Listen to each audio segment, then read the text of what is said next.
Hello, hello, hello, hello. And welcome, one and all, you wonderful fellow citizens of the globe. It's another Tuesday night, and you're tuned into KNR. It's radio according to you. Welcome to this African Life. I'm so excited to have you here, and I'm so excited to be with you for another hour where we will learn, celebrate, and just have those very important conversations that this African Life is known for. So, yeah, I hope that your week is off to a very good start and that you are ready for the week, that you didn't have too much of a Blue Monday, but if you did, maybe today's episode is just going to change that for you and your week is going to take a young turn. So, yeah, we're coming to you from Cape Town. It's going to be good. You know how we do, we take it nice and easy. So, if you are new to this African life, then one thing I can tell you is that the idea behind the show is that we share ideas, stories that make a huge impact on people's lives and also help to change the way that Africa is perceived. We're all about redefining the African story and breaking those stereotypical images that people might have in their minds about who we are and what this continent is about. So this African life is about the other side of Africa that's often overlooked. So yeah, I want to inspire, to celebrate, educate, connect, and entertain you. And on today's episode of This African Life, we have an incredible guest who is already with us. I'm so thrilled and I'm so excited to introduce to you Tshepo Moche, a talented writer and director who's been breaking boundaries in the world of storytelling. So a little bit about Tshepo. After lecturing and writing for live action television, she stepped into the animation world as a writer on Netflix Super Team 4 series. She is currently working as an executive creative consultant and a writer on Kiya and the Kimoja Heroes, which is produced by eOne or DisneyJnr. She's also taken a seat in the director's chair with her short film First Totem Problems as part of her Disney Plus Triggerfish Kizazi Moto anthology series. Her dedication to promoting authentic African narratives is truly inspiring. From her work on Kizazi Moto Generation Fire to Super Team 4, Tshepo's captivating storytelling truly does transcend borders and touches the hearts of people everywhere. Tshepo is more than just an artist. She's an activist, a mother, and just an extraordinary human being. Her passion for authentic storytelling makes her a true force for positive change in the world, and of course, the perfect kind of guest to have on This African Life. Hello, Tshepo, and welcome. Let's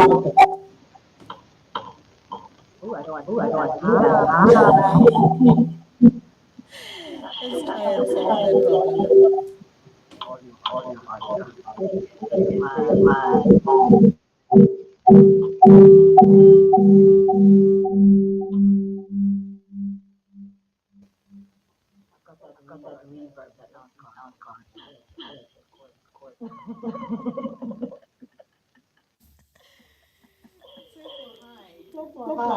Hi, Lungiswa.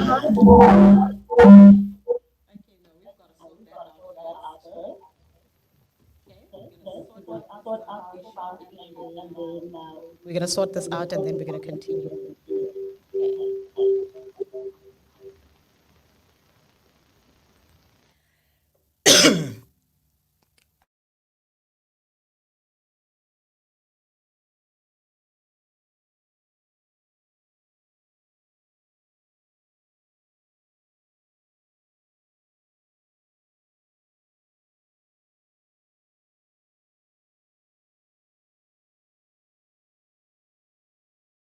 I think we've got it. Do we got it? I think we've got it. I think I'm a little frozen, but I think we got it. I am. Lost connection. We've lost connection? Yeah, I'm frozen. Okay, cool. So while you try and reconnect for us, then while you try and reconnect there, Tsepo's going to try and reconnect and then we're going to pick it all up again. So as we were saying, we're very, very thrilled to chat with Tshepo tonight, so she can talk to us about her captivating storytelling and this amazing and very exciting Kizazi Moto Generation Fire series anthology that she was a part of. So yeah, we're just going to sort out the connection issues, and then we're going to get going. Guess I will stay connected just in case. I'm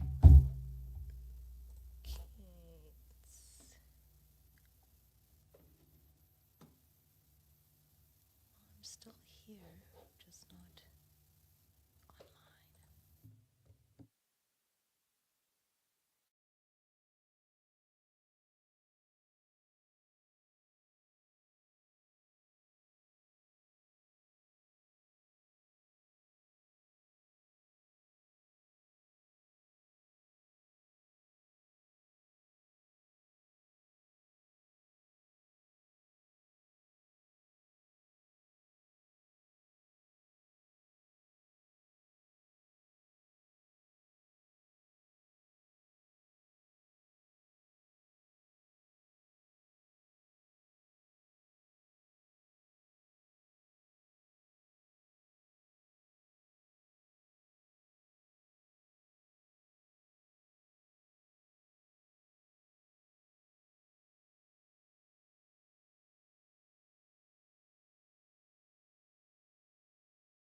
online. Let's just join forces. And there we go, And now we can, yes.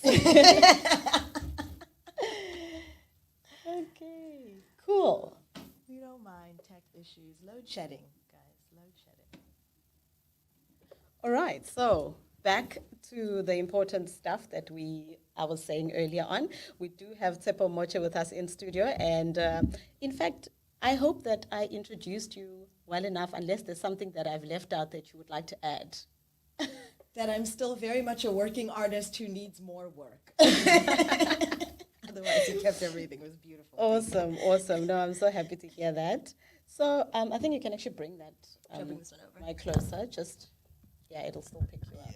Yes, there we go. There we go. Okay. Yes. Good. Perfect. All the way. Yeah, it'll still pick Short people problem. Okay, cool. So let's dive right into it, okay? And let's talk a little bit about the inspiration. So what is it that inspires you so much to tell stories that are so deeply rooted in the African context? Would love to hear about that first.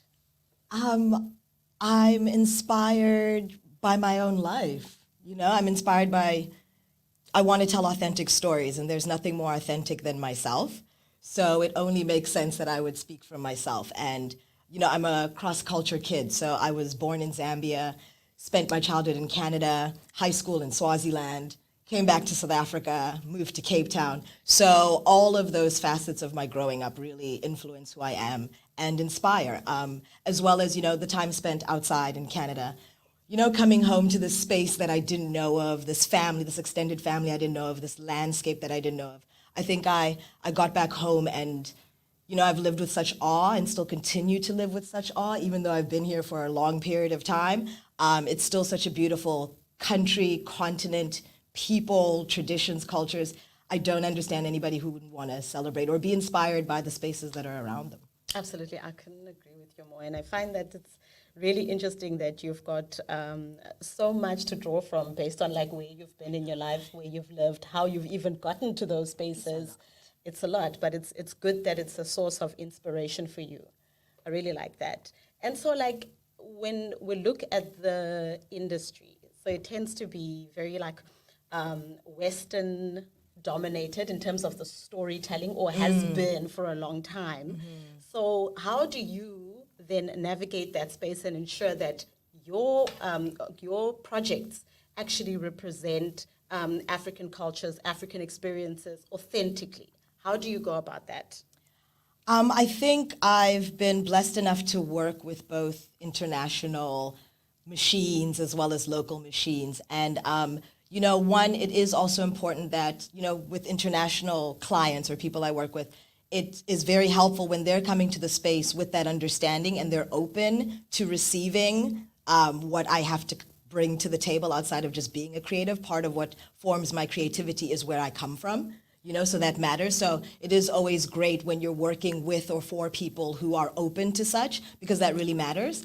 And in terms of, it's true, I mean, when we look at our films, our content, et cetera, and so forth, it comes with a Western twist. We tend to feel as artists we've got to feed that in order to get into the room, in order to get our stuff seen, in order to have our stuff made.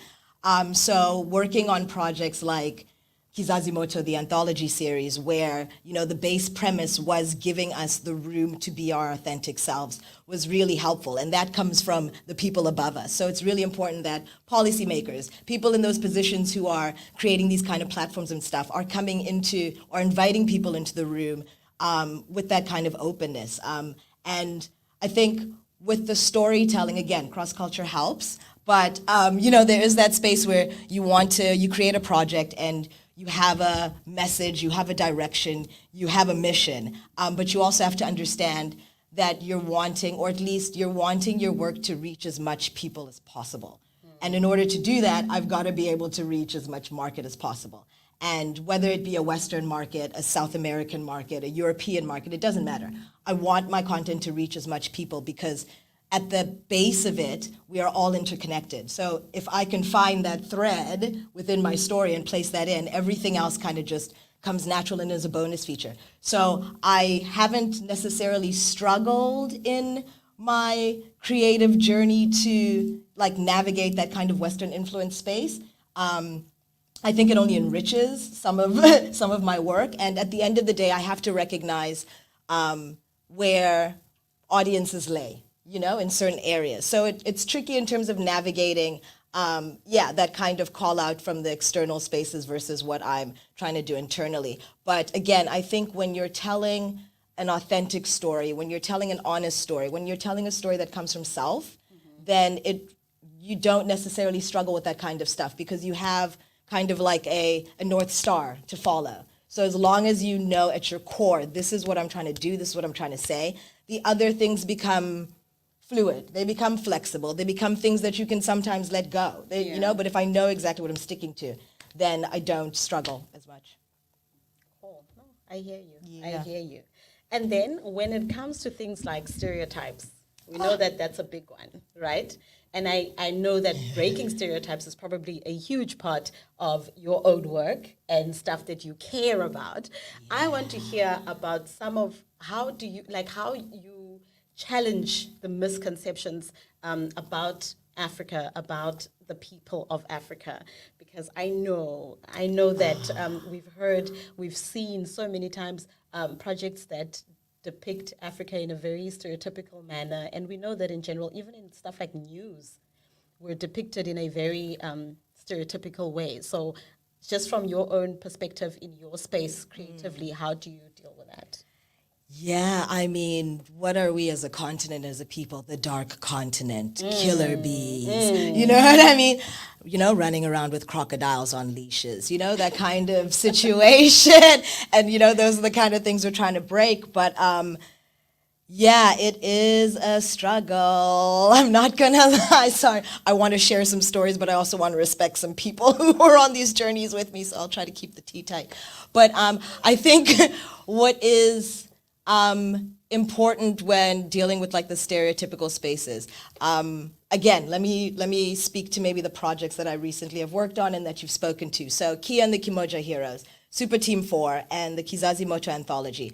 All those shows came in with the idea around highlighting and celebrating Africa and its specific countries that these stories and shows come from specifically. So getting into them, you work with a bunch of people who sometimes are sincerely coming through without the knowledge and want to learn, and some who are being ignorant and are happy to be ignorant about the space. And you have to manage both, I think, in the same way, you know, with sensitivity, with compassion, with a little spice. But, you know, at the end of the day, you want to bring these people into the room with you. So you don't want to alienate or lose them, but you also want to kind of have a hard line, of a respectful line as well around the work and where you're coming from.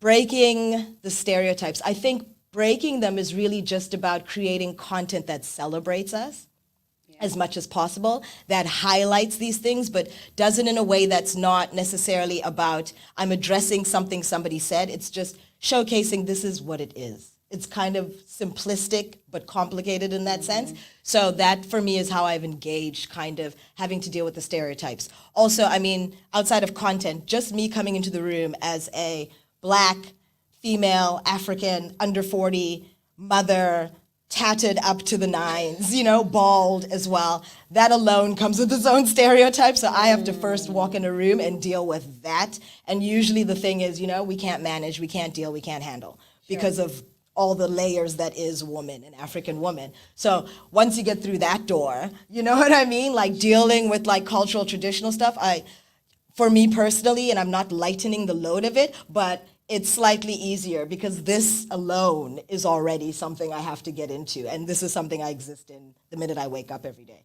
So when it comes to the content, I think it really just is about, again, celebrating, creating content that doesn't feed into those stereotypes as well. You know, we tend to tell, and I'm not to say people shouldn't be telling struggle stories, but I found in my younger years, that's all that was being told. I find even in my older years when I'm receiving stories from other people, struggle stories. And yes, you know, a person's journey needs some struggle. Every character needs a bit of struggle to go through, but there's different levels of it. And I find us as a continent, we like to really get into like the struggle depths where it's just like, is that really us? Like in actuality, or are we perpetuating and feeding what everybody else has told us we exist as? So again, circling back, and I'll probably do it a lot, authenticity. You know what I mean? And speaking to my true self. I am not a person who's lived in extreme suffrage. And I won't play in that space. I consider myself a privileged Black. I play in that space. That's what I represent. That's what I highlight. It also allows me the space to highlight those kind of struggles in a certain kind of sensitive way. You know what I mean? But if it's not my story, I'm not telling it. It's really that simple. Well, okay, that line, if it's not my story, I'm not telling it. There was a couple of weeks back, we actually, there was a topic that I had on the show, and it was about representation, and we were looking at certain films that had just come out. And like we had Obongani, who's got a show just after me. He came in a little bit earlier, and we were talking about it, and we were talking about how like it's wild that our stories, often the first time we would see them on a big screen, like in a global sense, or when other people from outside of the continent will come in and tell African stories, and then always attach this Other like to it. yeah, it always has like a weird undertone where we're like, we know this, we've seen this is how certain people imagine Africa to be. And obviously I understand that it's also linked to what they've been told is they fetishize Africa, us. and it's that, and that's what we get. And we were like talking about how we really need to tell new stories, because there's so many stories that can be told, that need to be told on the continent, not beyond the Nelson story, or the, you know what I mean, where we've got the same Struggle kind of story. stories. Yeah. The struggle stories. No, I hear that. Like, I'd like to know what I Nelson hear did for that. fun. And I mean that sincerely. No, I mean that sincerely. I think was boxing not for fun. I think Granted it boxing, was, that- but you that know, kinda like if came we out a look at little those, bit. even when we're celebrating people, we're celebrating their struggle part of their story. Yeah, Like where true. is the actual joy that is also experienced? You know what I mean? It's like, yes, there's a, if we're going to carry on just using this thread as an example, yes, there was, you know, struggle in Robben Island, prisoners, apartheid, it's going down. But within that, there's this core group of men who are bonding, and communicating, and vulnerable with each other, and going through this struggle in a sweet and loving and nurturing way. Do we reflect that? You know what I mean? That there's an idea around like all these men and women who were in prison together, and they formed communities in those spaces. They formed languages. They formed families. You know what I mean? And we don't lock into that, and that stuff is rooted in our tradition, in our culture. So if we're expressing that even in the struggle stories, we're giving people more information about who we are. We're saying that even when we're struggling, there is beauty. Do you know what I mean? We run across the South African continent, and people will drive past Ekasi and the hoods and the local places. And it's like, yeah, in that broader picture, there is struggle. But there's also kids playing and running around, and there's music being played from this side, and umama's cooking in this corner for somebody else to come through. There's joy even in the struggle. And if we show more of that balance, then we're educating people more on who we are. And it gives, I think, a much more, a more realistic picture of who we are. Because, representation of who we are. We're not just one thing. There's like dimensions, layers, and we're the source also. Like the continent is the source. We cannot be one thing when everything is birthed from here. Like we can't. We are all things. Yeah, most definitely. So like if, okay, so we are like live on Facebook, and we're also live on YouTube and stuff. So if you are just joining us, you are tuned into KNR. It's radio according to you. And you're listening to this African Life with myself, Lungiswa Nyatyowa-Onochie. And I'm here in studio with Tshepo Moche. And we are talking about all things storytelling, but telling it authentically, telling a new, different, honest kind of story about Africa and its people. So as we move along, I want to know now, how do you believe that, I think you might have touched on this already, but maybe as a way to share with us how you think we can go about this, making storytelling have a real impact.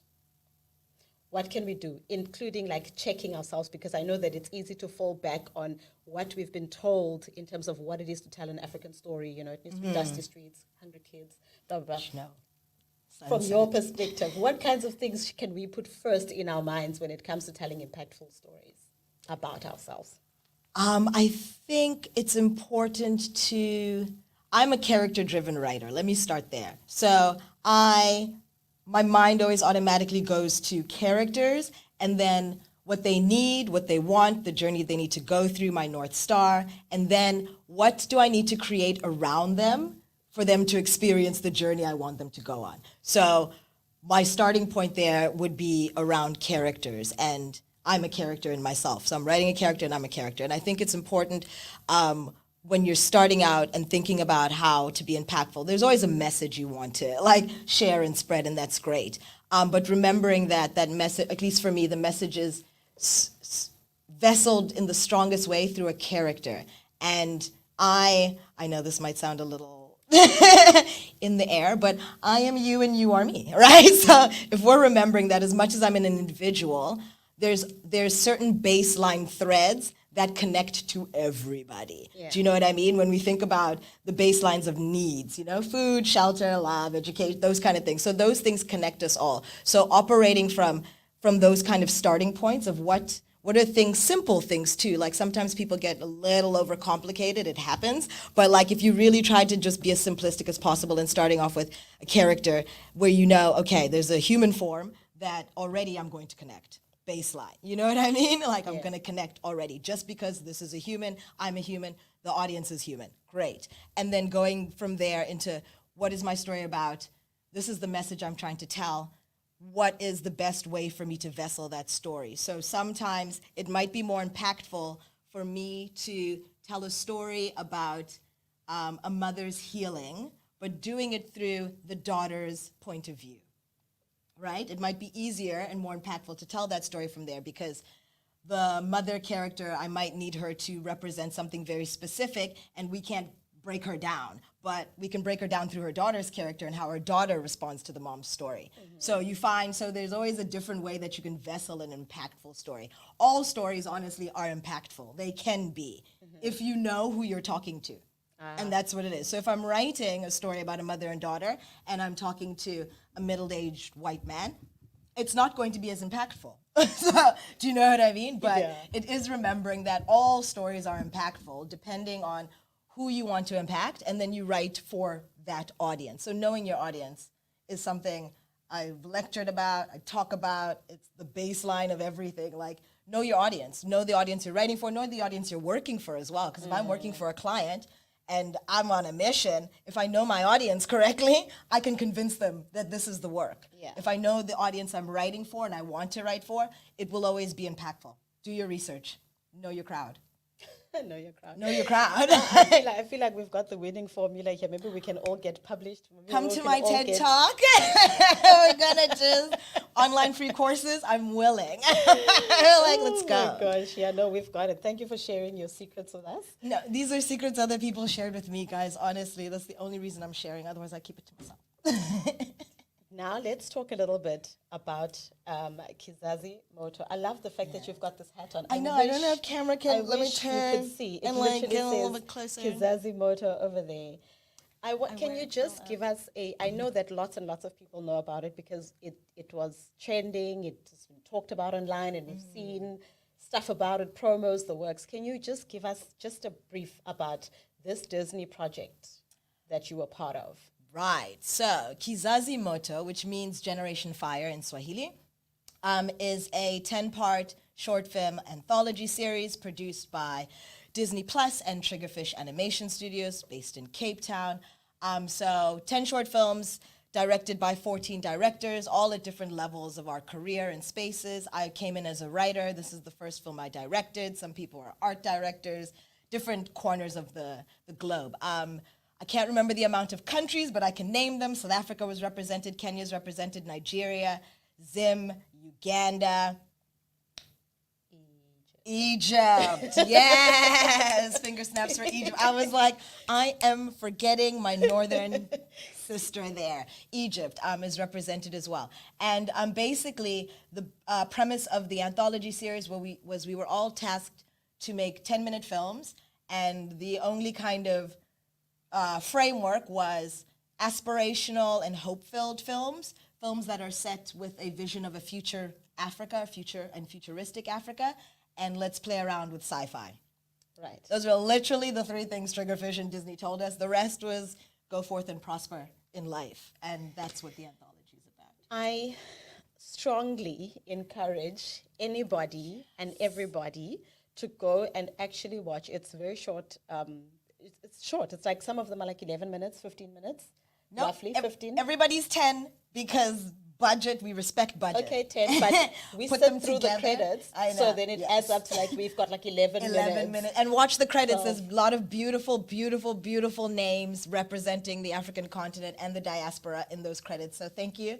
Watch the Absolutely. credits. Yes, so everybody should go and sit down and watch these 10 stories because they are truly, truly amazing. I thoroughly enjoyed each and every one of those stories. I loved them. And yours was First Totem Problems. Just so that if anybody wants to Episode 5. connect the face with the story, Episode 5. Tshepo Moche, First Totem Problems. But all of them deserve you deserve to do this for yourself and your kids and everybody in the family because it's appropriate for absolutely the whole family and both adults and kids alike because I know we could do it and it was great. It fits very well. So now in talking about that, so your projects, they're catering to both children and adults. Striking that balance between entertainment and education. Yeah, how are we doing it while we are also raising awareness about certain things? Talk to me about navigating that. Yeah, you saw my shoulders slump, the weight of the world. No, I'll tell you a story. We had early on in the anthology series, we had a meeting with all the directors, an online meeting, because we worked for 3 years online, like in our own little silos. So it's 3 years in the making. 3 years in the making. Animation, don't play. It is a process. It's a beautiful journey, but it takes some time. It does take time, but it's worth it. And we had a meeting as directors, and I asked that question in the room, because we were bashing out, let's camaraderie, what's going on? And I was like, guys, I am feeling like I've got the weight of South Africa. There's so many things I want to talk about. I'm also a mom to a 15-year-old daughter. So I'm like, my child, the woman in her, the woman in me, there's things I don't know how to navigate. And one of the other directors, Ahmed Talib from Egypt, actually just sat back and he was like, you know what story you want to tell. Tell your story and everything else will happen naturally. You'll find it's going to happen naturally. If, again, circling back, you lock in exactly what you want to tell. And he made, it was a joke, but he was saying it sincerely. He's like, forget everything, forget everyone, forget everything, forget your culture, your, like all those things. You, the person, what story do you want to tell? Those things naturally will come because what? They naturally exist in me. Yeah. So that was a really great, note for all of us as directors in terms of how we navigate this whole idea of like all the spaces and what we're trying to do, message it, education, informing, but also just having some fun because it's also entertainment. That's the other thing. Like we must entertain you. Otherwise you're not going to continue watching. It was really great that, again, with all the anthologies, that was something else that was discussed. It needs to be family friendly. We want to reach as many people as possible. So everybody was trying in their best to make sure, even if they might have been a very specific target market, inside, the broader stroke of every film was about it being for everyone because we wanted to reach as many people as possible. There was a focus as well for me around an older generation who don't really play around with animation. The Popeye, your grandmother's not watching the Popeyes. So it was really important for me to be able to bring that into my story and characters. And, that's why we tapped into the ancestral world. We've got elders, we've got a go-go in the mix as a character. Yes. And representing them in real time authentically so that when Granny's watching with her grandchild, she can see herself and be like, actually, I'm going to stay a bit longer. Because most of the time she sees herself and she's a caricature. Yeah. But now she's lively, but it's not a caricature. She's not being made fun of, but her fun is being celebrated. Yes. So being able to lock those kind of things in. Again, thinking what's important to me, for me, it was about reach. I told a story about a young girl, teenage girl, do you know what I mean? But kept her a little bit younger, even though it was a coming of age story, but she's meant to be 15, 16, usually you're 18. Wanted to lower it down again a little bit there. And then the idea of doing comedy as well was the other way that I kind of navigated the broader stroke of how do I make it for a more global audience? Comedy, we can pull in a bit more people while still dealing with very serious issues because the film does deal with that idea of being seen, being heard, fighting for your place. It deals with identity, it deals with the idea, it deals with a present state of being and how we connect to our past in healthy ways, bring that into our present, and then move that into the future we're looking for ourselves, right? And it also pokes a little bit at how we love on each other and how, the parents will come and tell you who you're supposed to be, from the ones living to the ancestral lineage. So it pokes at that thing and it challenges that kind of space. And comedy was the best way for me to bring that because I know my people, I know my crowd. I was like, my crowd is not going to swallow this in a drama. So I was just like, we got to make it light, we got to make it funny, and they'll get it. Yeah. And they do, as far as the feedback is. As far as you know. I think so. I'm not on Twitter, guys.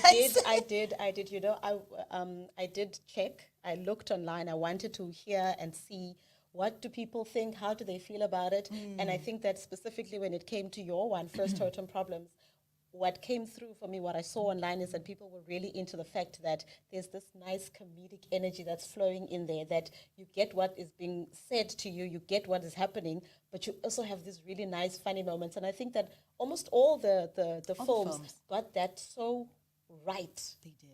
They got it right. And it was nice because we were literally traveling through different worlds within each of the films. And different genres as well. Exactly. You have a little Westernish, you got everything had its elements of sci-fi, but people were still playing in the other fields of genre because they're intersectional. And everybody was doing, so every show has, I think, just naturally seeing yourself on screen, even if it was some films are a little bit darker than others, but there's still this element of joy and entertainment and fun because again, we're just seeing ourselves and we can recognize it and relate to that kind of stuff. And all the films have those touch points. And no matter how deep in depth we go, we are a people of joy.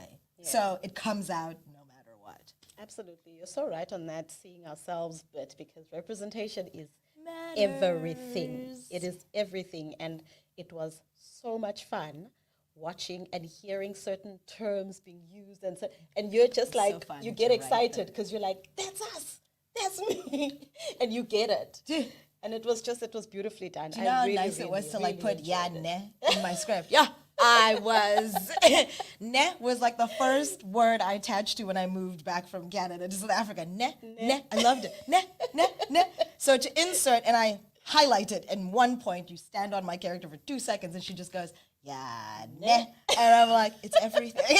It means so much. And just to hear even the slightest things of like ishes and adds and exclamations, because also with my film, and I think a lot of the directors as well, in terms of coming from their different countries, we're not just one tribe. We've got so many languages, so many tribes, so many layers, and you want to attempt to represent that so that people feel like they're all a part of it. And in my film, you know, in my family alone, I'm like crossing over 3 tribes. Yeah. You know what I mean? So I was just like, okay, we kind of have to pick and choose slightly. And one of the things is a safe bet is exclamations, because that still makes it local without necessarily locking anybody into a tribal unit. Though you will hear in my film, there is like a dominant force around Zulu and Xhosa in the spaces of it. But that was also, from a naturalistic point of like one side repping where I come from and another side repping some other people in my life, because the story is also about me, and it's about my daughter, and it's about my family. So I was bringing that forward. It's also about my friends, like the names that were used. No, it's true. The surnames of the families are 2 of my friends' surnames. Yeah. The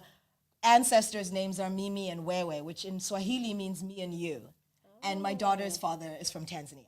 You know, so there's like, my main character's name is Sheba, which just means to look. So I gave her a name that is Tswana related, but also is meaningful to what her journey is about. Look at me. That's what her journey is about. I want to be seen and heard. So those are the little like inter-messagings that you lay in, and the seeds that people get to like discover later and play around with. That is awesome. That I reaches love that. the messagings. Yeah. It's always nice to hear the little bits and pieces of all the other things that you won't just see or get unless the person who put the story together comes through and tells you, here are the little nuggets of, you know. Yeah, no, it's fun. And I mean, even when you just like pick it up, I had another artist I was working with who picked up the surnames Niki and Mulefe, and he was like, that means to give and give. And I was like, yeah, that's what her family needs to do.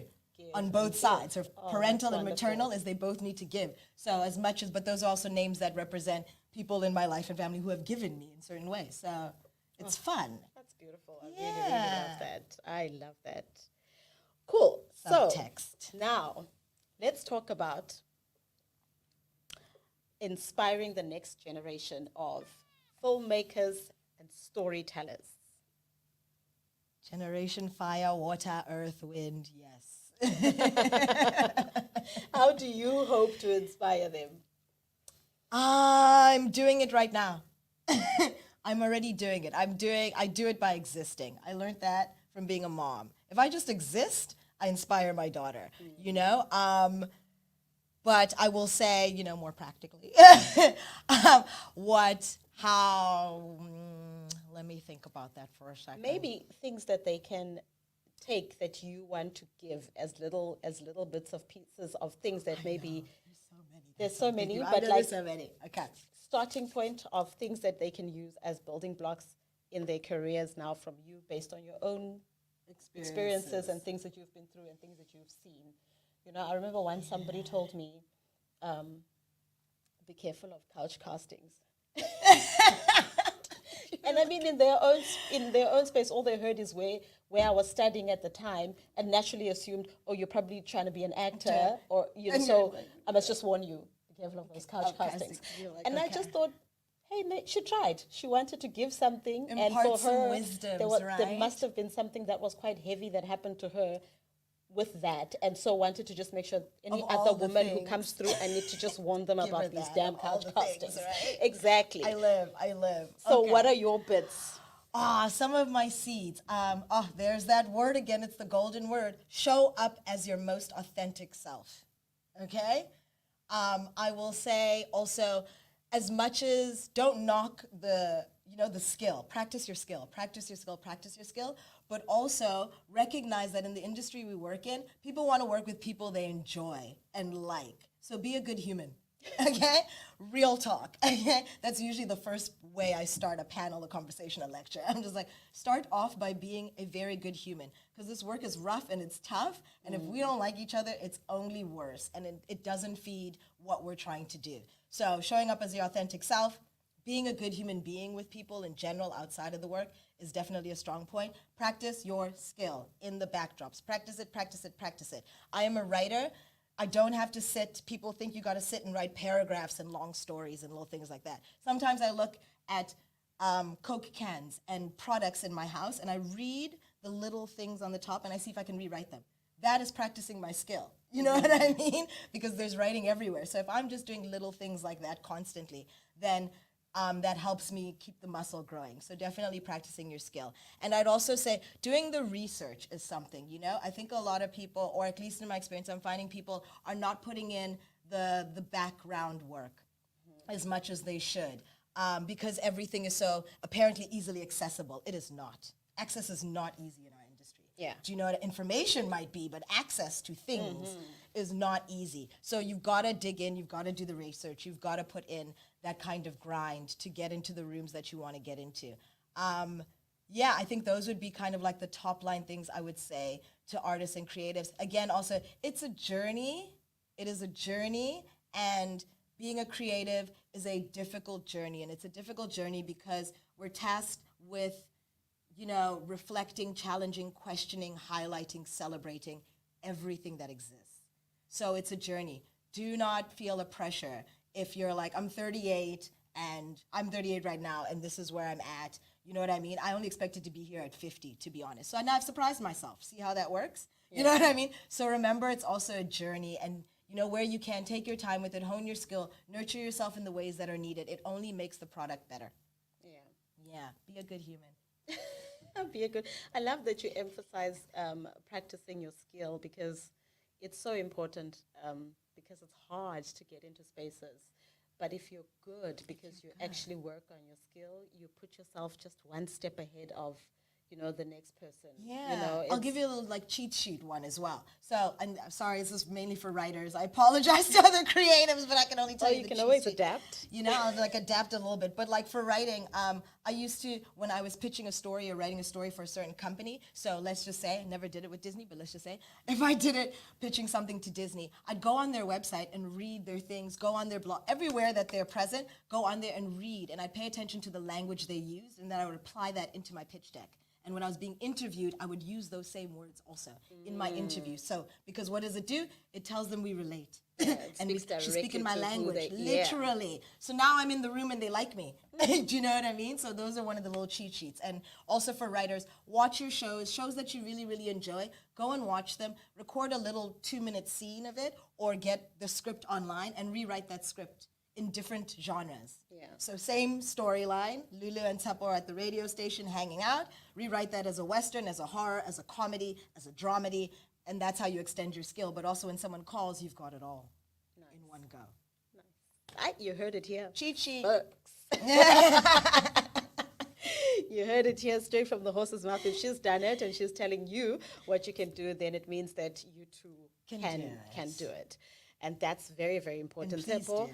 like, look, the thing I want to ask you now, I mean, just going off of what you've just said about pressure and things like that, no pressure, okay? And also congratulations on all your success with all of the work in animation that you're doing. And like, I wish you all the dominance that is imaginable. I receive. And I want you to go out there and conquer, okay? But now, without applying any pressure, no pressure, but what can we expect next? Oh, what's next? What's next? You see, I wipe my eyebrows. I'm now sweating on my eyebrows and not just my lip. What's next? Yeah, I would love to be able to, extend First Totem Problems into a series. I wrote it for that. I hope that comes to fruition. We're pushing. You know, all the projects that I've worked on, we're pushing for season 2s because they need to keep on going. What's next in my own little personal corner, I'm also partnered Play Nice Pictures, and we're a development company, so we're constantly working on other projects, and very much with a focus on the continent and creatives coming from the continent, which is really important, as well as women-driven stories. That's really important to us, and POC-driven stories, and queer stories as well. That is also a space that I focus on. So looking at projects around that, I am working with a couple of people. NDA won't let me tell you who they are, but there's stuff in development that is around those focus points.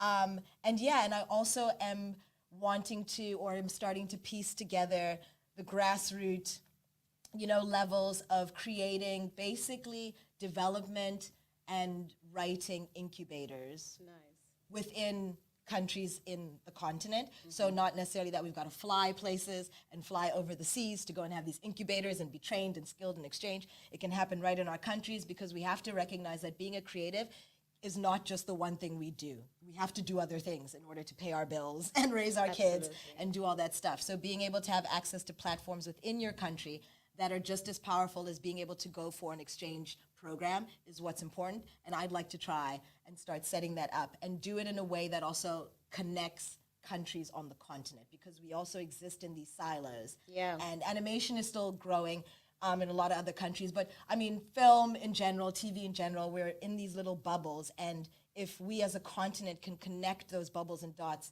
it only makes us stronger and more powerful. And it means less outsourcing, because I think we're all tired of hearing people say, I can't find this on the continent. Yep. It's here. And if we're connected, we can start referencing each other when somebody says that. So Absolutely. building those kind of incubators is the next one. I'll see you next year, hopefully, with an update. That's what I'm doing. I love that. I love that very much, and I co-sign the idea of connecting with each other on the continent. And obviously, I would love to see your incubator program come to life, and do come back and announce it and tell it to us, so that people can engage, get involved, share to others that they know, because it's not easy to find opportunities like this, and it's important for us to share so that we all grow together, because when we grow, our continent grows. Thank you. Yes. And thank you for coming through and sharing. Thank you for being who you are and for contributing in the ways that you are contributing to the continent. Thank you for using your gift in such a positive way. We appreciate you. We love to see your work, and we wish you only the best going forward. We look forward to seeing all your other upcoming projects. And if there is anything that we didn't touch on that you want the world to know, as we are 4 minutes away from the end of our time together, is there something? Because I have one more thing for you that I want to ask you. Okay, ask me, and then I might slide something in 1 minute. But Okay, I want to cool. hear the question. So before we leave, I'm always curious to find out from people, if not this, you as a writer, filmmaker, director, then what? I would have been a healer. Oh, wow. And I am. I just vessel it through writing and directing. But that's what I would do. Oh, that's beautiful. You're welcome. And if there's anything else, see, I managed. I didn't even click 1 minute. If I had to punt anything else, honestly, guys, please go and watch Kizazi Moto, Generation Fire, Disney+. Go and grab Kiya and the Kimoja Heroes, DisneyJnr with your kids. You know what I mean? Watch Supa Team 4 on Netflix. Watch these shows. Share these shows. Comment also. Give feedback. Drop us messages. If you see you've got our social handles, we are not far from you. We are your sister next to you. Message me. Tell me what you enjoyed about it. Tell me what you didn't enjoy about it. Both sides matter. Yeah. Like, allow us to be able to create more of this content. But it only happens if we share more. We have to share more and more, because at the end of the day, it's our stuff. So Absolutely. share it. Give it to us again. It's Kizazi Moto, Moto, Generation Fire, that's Disney+. Plus. Yes. Kiya and the Kimoja Heroes, that's DisneyJnr. Yes. And then Supa Team 4, that's on Netflix. Awesome. You heard it, folks. Go and check it out. I promise you'll be doing yourself and your families a great, great thing. I promise you'll come out of there so changed, filled with all kinds of warm and fuzzy feelings about things. There is one particular story sometimes that will grip you and have you in your feels, but go and enjoy it. Go through that journey. You want that. It is important, and you'll thank me later. Thank me next week. Thanking you now. Thank you now.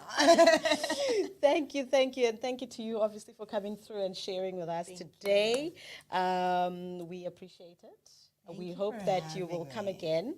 I hope to see you soon again for more conversations around topics like this, and we'll make that happen. But for everybody else, I will be back here on what is today? Today is Tuesday. I'll be back here on Friday between 6 and 7, because I am here every Tuesday and every Friday between 6 and 7. It's This African Life. And remember to love one another, look after each other, and always, always remember to celebrate yourselves. From myself, Lungiswa, and Tshepo Moche tonight, it's good night. Oh,